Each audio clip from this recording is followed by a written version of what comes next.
ಲಿಂಗಾಯತ್ ಗೋಷ್ಠಿ ಈ ಸಮಾಜಂದು ಹುಡುಗನ ಬಯೋಡೇಟ್ ಅದ. ಈ ಹುಡುಗಂದು ಸೆಕೆಂಡ್ ಮ್ಯಾರೇಜ್ ಅದ, ಮಕ್ಕಳಿಲ್ಲ, ಡಿವೋರ್ಸ್ ಪೇಪರ್ ಕ್ಲಿಯರ್ ಅವ. ಹುಡುಗಂದು ಅಪೇಕ್ಷೆ ಅದ ಹುಡುಗಿ ಯಾವದ್ ಬಿ ಕಾಸ್ಟ್ ಅದಂದಿರ್ಲಿ, ಹುಡುಗಿ ಯಾವದ್ ಬಿ ಕಾಸ್ಟ್ ಅದಂದಿರ್ಲಿ, ಮತ್ತು ಆ ಹುಡುಗಿ ಒಂದು ಕೂಸಿತ್ತಂದ್ರೆ ಬಿ ನಡೀತದ. ಆ ಹುಡುಗಿದು ಒಂದು ಕೂಸಿತ್ತಂದ್ರೆ ಬಿ ನಡೀತದ. ಈ ಹುಡುಗ ಮರಾಠಿ ಕನ್ನಡ ಎರಡು ಭಾಷೆ ಮಾತಾಡ ಬರ್ತದ. ಹುಡುಗಂದು ಡೇಟ್ ಆಫ್ ಬರ್ತ್ 88 ಅದ, ಹೈಟ್ ಅದ 5.6. ಹುಡುಗ ಕಾಣಿಸ್ಲಿಕ್ಕೆ ಬೆಳಗಾರ. ಹುಡುಗಂದು ಎಜುಕೇಶನ್ ಆಗಿ MBA. ಹುಡುಗಂದು ಅಪ್ಪವ್ರು ಇಲ್ಲ, ಅವು ಹೌಸ್ ವೈಫ್.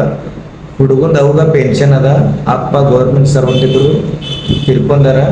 ಪೆನ್ಷನ್ ಅದ ಅವಾಗ 20,000. ಹುಡುಗನ ಪೇಮೆಂಟ್ ಅದ 30,000. ಹುಡುಗಂದು ಬ್ರದರ್ ಇಲ್ಲ, ಒಬ್ರು ಸಿಸ್ಟರ್ ಮ್ಯಾರಿಡ್ ಅದ. ಹುಡುಗನ ಪ್ರಾಪರ್ಟಿ ಸೋಲಾಪುರ ಸಿಟಿದಾಗ 1 BHK ಮನಿ ಅದ. ಅಪೇಕ್ಷಾ ನಿಮ್ಗೇನು ಹೇಳಿದ ಅದೇ ಪ್ರಮಾಣ ಅದ. ಹುಡುಗಿ ಯಾವ್ದು ಬಿ ಕಾಸ್ಟ್ ತಂದಿರಲಿ ನಡೀತದ. ಮತ್ತು ಆ ಹುಡುಗಿದು ಒಂದು ಕೂಸಿತ್ತಂದ್ರೆ ಬಿ ನಡೀತದೆ. ಕೂಸಿನ ಸೈಜ್ ಸ್ವೀಕಾರ ಮಾಡ್ತಾನೆ ಹುಡುಗ. ಮತ್ತು ಈ ಹುಡುಗನ ಬಾಯಟ ನಿಮ್ಗೆ ಬೇಕಿತ್ತಂದ್ರೆ ಬಂದು ಭೇಟಿಯಾರಿ, ಇಲ್ಲಾಂದ್ರೆ ವಾಟ್ಸಪ್ ಮೇಲೆ ಮೆಸೇಜ್ ಮಾಡಿರಿ.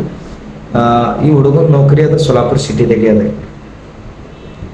ಹುಡುಗ ಮರಾಠಿ ಕನ್ನಡ ಎರಡು ಭಾಷೆ ಮಾತಾಡೋ ಬರ್ತದೆ.